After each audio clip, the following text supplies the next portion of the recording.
The job seemed perfect when I first saw the advertisement.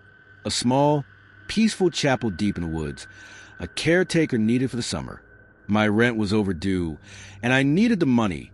Plus, I could use the isolation to focus on my art. I had no idea what I was walking into. When I arrived, the chapel seemed more decayed than I had imagined. It was covered in creeping ivy, the once pristine white walls now a dull gray, and the stained glass windows were cracked and shattered.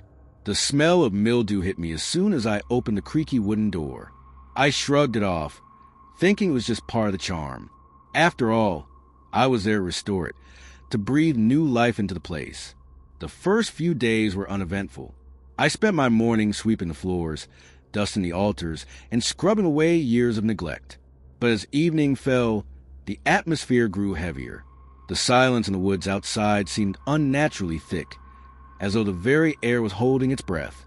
It wasn't until the fourth night that I began to notice strange things. I had just finished cleaning the main altar and was about to leave for the night when I noticed something odd.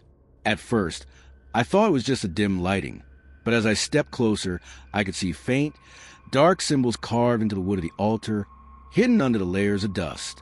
They were intricate, unnatural. I couldn't make sense of them, but they seemed to pulse with some kind of malevolent energy.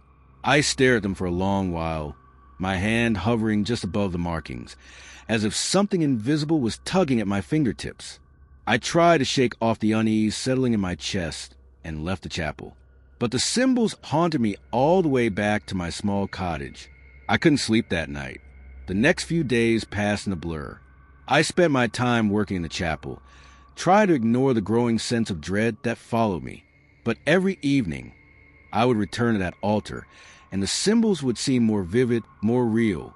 It was as though they were alive, changing, whispering to me in a language I couldn't understand. Then he showed up. Elias was an older man, thin and pale, with eyes that seemed far too bright for someone his age. He claimed to be a historian, researching the chapel's origins. At first, I didn't think much of it.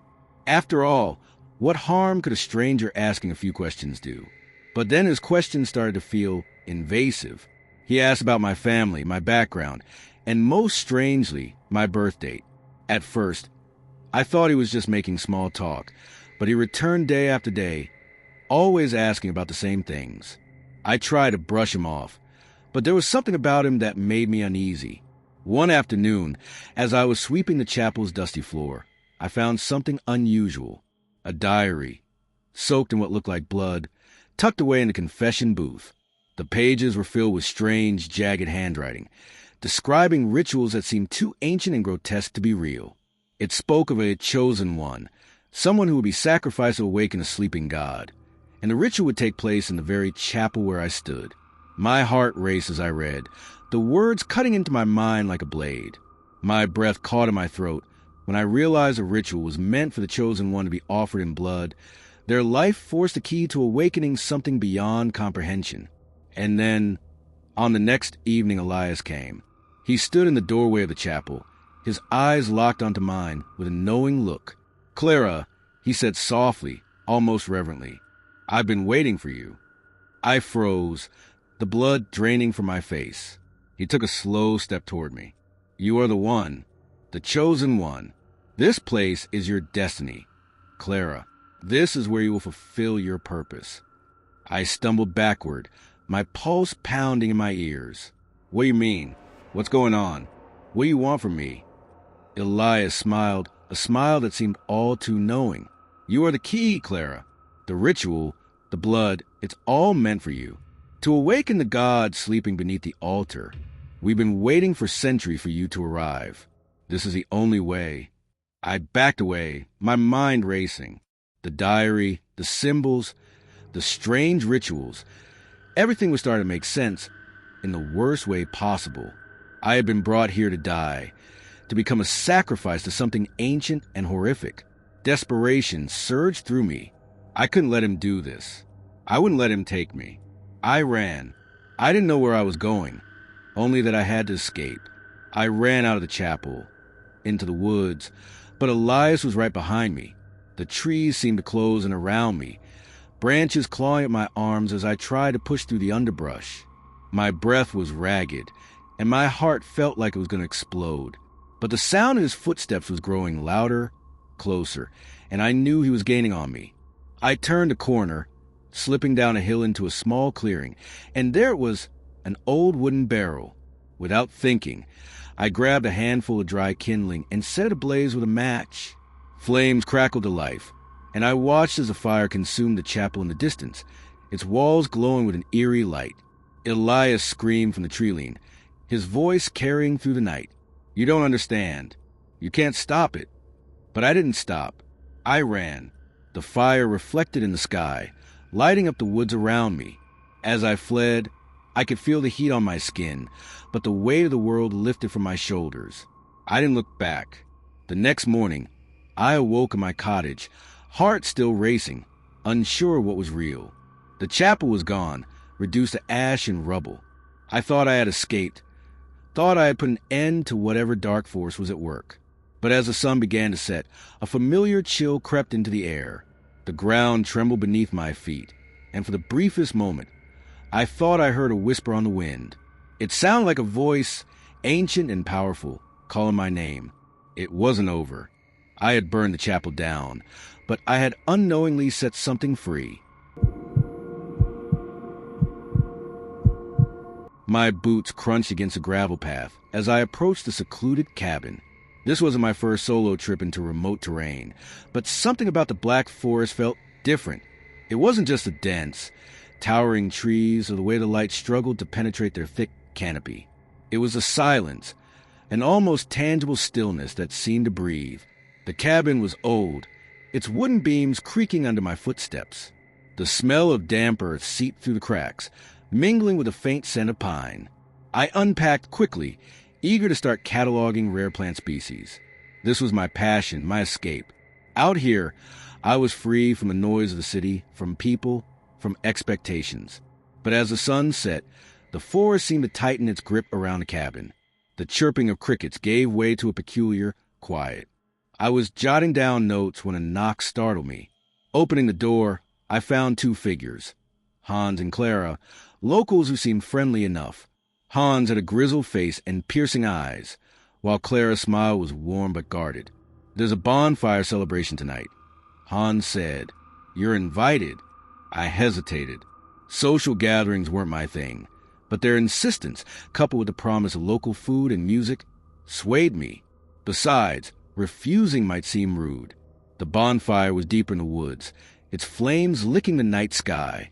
Villagers danced and sang, their laughter echoing through the trees. I couldn't deny the festive atmosphere, though I noticed subtle glances thrown my way. Curious, almost expectant, then the elder stepped forward. He was stooped with age, his face a web of wrinkles. When he called me the guest of honor, the cheer around the fire shifted. The phrase hung in the air, heavy and cold. "Why me?" I asked, but the elder simply smiled, revealing teeth yellowed with time. As the night deepened, I grew uneasy. Something felt wrong, though I couldn't place it. Exhausted, I excused myself and returned to the cabin, determined to leave the strangeness behind. But sleep was fleeting. I awoke to the faint hum of chanting. It was rhythmic, guttural, and far too close for comfort. Peeking through the window, my breath hitched. Under a massive oak tree, villagers knelt in a circle. Their chants grew louder as they dragged a struggling goat to the center. The elder raised a blade high, and with a swift motion, crimson spilled onto the earth. I stumbled back, heart pounding. The chants continued, growing louder, more fervent. Then I saw it. A ceremonial knife placed neatly on my bedside table. My stomach churned. Who had been in here? My hands trembled as I picked it up, its blade gleaming even in the dim light. The air felt thicker, suffocating. Desperate, I bolted the door and windows, hoping to keep whatever was out there at bay. But the chanting persisted, closing in. My mind raced. What were they planning? Before long, there was a knock at the door. Hans stood there, his face solemn. "You need to come with us." "I'm not going anywhere." I spat, clutching the knife. He raised his hands, palms outward. "You don't understand. The sacrifice must be willing. If you refuse, the curse would destroy us all." Curse. My voice cracked. He explained, his tone urgent. The forest was ancient, alive, and vengeful.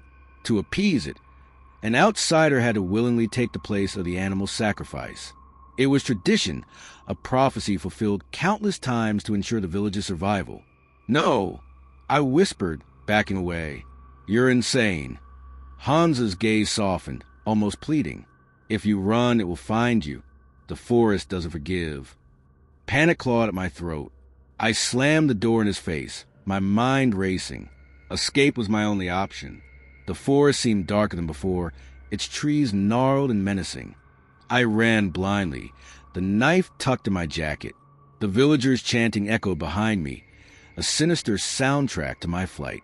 But the forest wasn't empty. Shadows moved between the trees, flickering at the edges of my vision.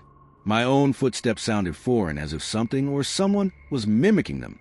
I tripped, falling hard onto the cold, damp ground. That's when I saw it, the oak tree. Somehow, impossibly, I had circled back. The villagers were waiting. Their eyes glinted in the firelight, their faces masks of desperation and fear. Please, Clara said, stepping forward. Her voice trembled. Save us. The elder approached, holding out a goblet filled with dark liquid. Drink, and it will be quick. My chest tightened. They expected me to die, to offer myself to a force I didn't understand. I gripped the knife, its weight both terrifying and reassuring. Then an idea sparked, a desperate, reckless idea. They needed the ritual, but what if I destroyed its centerpiece? I lunged toward the bonfire, grabbing a flaming branch. The villagers screamed as I hurled it at the oak tree. Flames caught instantly, racing up its ancient trunk. No! The elder bellowed, his voice breaking. The chanting ceased, replaced by the crackle of fire and the villagers' panic cries. The ground trembled, a low rumble that vibrated through my bones. The air smelled of smoke and something else, something metallic and foul. I didn't wait to see what would happen next. I ran, the forest ablaze behind me. When I finally reached the edge of the woods, dawn was breaking. I collapsed, lungs burning, and stared back at the smoldering treetops. I survived. But even now, weeks later, the memories cling to me. The whispers of the villagers, the gleam of the knife, the sight of blood soaking into the earth. It's all seared into my mind. And sometimes in the quiet moments, I hear the chanting again.